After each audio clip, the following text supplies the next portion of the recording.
Assalamualaikum warahmatullahi wabarakatuh. Alhamdulillahirrabbilalamin. Hari ini kita akan belajar kembali pada pelajaran SKI. Sebelum mulai belajar, mari sama-sama kita membaca basmalah terlebih dahulu. Bismillahirrahmanirrahim. Pada hari ini kita akan memasuki materi yang baru di pelajaran kelima, yaitu mengetahui masa remaja atau masa muda Nabi Muhammad SAW. Kita langsung saja ke materinya. Nah, bertemu dengan Buhairo, sang rohib, pada usia 8 tahun. Kehidupan yang keras telah menimpa Nabi Muhammad menjadi pribadi yang kuat. Tidak lama setelah dilahirkan, Nabi harus berpisah dengan keluarganya. Ia diasuh oleh Halimah dari Bani Sa'ad. Pada usia 8 tahun, Nabi Muhammad diasuh oleh pamannya. Nabi dinafkahi oleh pamannya dari hasil pamannya berternak dan berdagang. Dalam berdagang, Nabi menunjukkan sifatnya yang jujur dan dapat dipercaya. Ketika itu Nabi Muhammad sudah belajar menjadi pribadi yang mandiri. Beliau sudah membantu pamannya Abu Tholib. Nah, seperti kebanyakan masyarakat lainnya, Abu Tholib itu mencari nafkah dengan berternak domba dan berdagang bersama pamannya. Oleh karena itu, Nabi Muhammad membantu pekerjaan pamannya dengan rajin. Pada pagi hari ia sudah menggiring domba-dombanya ke padang rumput. Nabi Muhammad terkenal dengan tekun dan mengawasi domba-dombanya. Ia juga berani menjaga domba-dombanya dari ancaman binatang buas.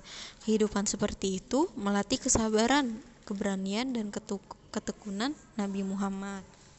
Nah, kita lanjut lagi nih. Pada usia 12 tahun, Nabi telah tumbuh dengan badan yang sehat dan kuat. Siapa saja yang bergaul dengannya akan merasa senang. Suatu hari, Abu Tholib bergabung dengan sebuah kafilah berdagang ke negeri Syam. Nabi meminta izin agar diperbolehkan ikut berdagang. Nah, saat perjalanan menuju negeri Syam untuk berdagang, bagi anak usia 12 tahun, sebenarnya paman itu dengan berat hati, tetapi pamannya itu tetap mengizinkan Nabi untuk ikut.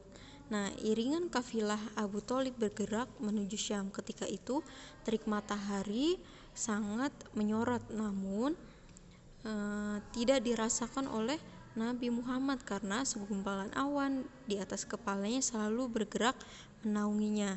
Awan tersebut menarik perhatian pendeta Nasrani yang bernama Buhairo. Pendeta berpikir, inikah roh kebenaran yang dijanjikan itu? Ketika itu pendeta Buhairo sudah berpikir bahwa roh yang dijanjikan dalam kitabnya Taurat, tanda-tandanya berada pada Nabi Muhammad.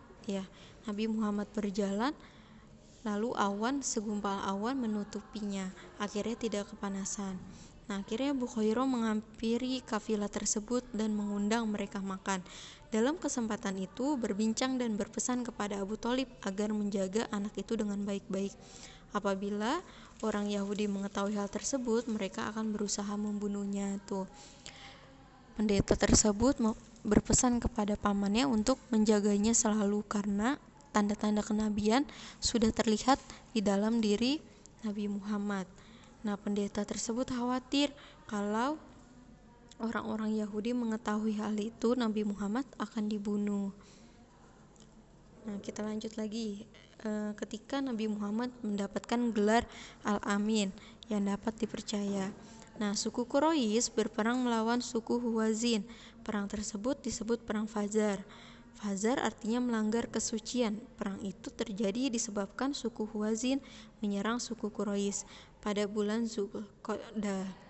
Bulan ini termasuk bulan haram, artinya bulan yang diharamkan untuk berperang. Nah, tetapi suku Quraisy tetap berperang melawan suku Hawazin, padahal pada bulan tersebut diharamkan. Akibat perang ini, Ka'bah menjadi sepi dan musim haji menyebabkan pendapatan penduduk Mekah berkurang.